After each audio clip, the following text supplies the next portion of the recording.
This is the Lone Crater YouTube. We hope this video helps. In this video, I will explain how to change a Ford Focus Mk2 headlight bulb. First, ensure your car is off and the engine is cool. You will need a flathead screwdriver, a T20 Torx bit, and a new H7 bulb. Begin by opening the bonnet and locating the two retaining bolts on top of the headlight unit. These bolts secure the entire headlight assembly. Now, use your T20 Torx bit to carefully unscrew the two retaining bolts you just located.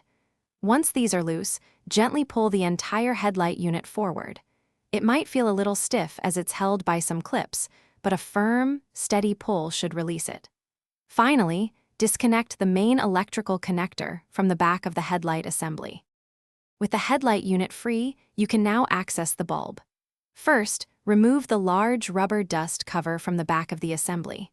Next, unclip the metal spring retainer that holds the old bulb in place. Carefully pull out the old bulb.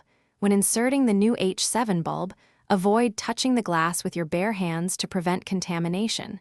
Ensure it's seated correctly.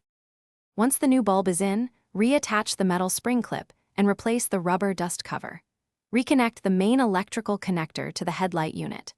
Carefully slide the entire assembly back into its original position, ensuring it clicks into the retaining clips. Finally, screw the two T20 Torx bolts back in to secure everything. Test your new headlight. And speaking of convenience, check the description for a link to the Owala water bottle and other great deals.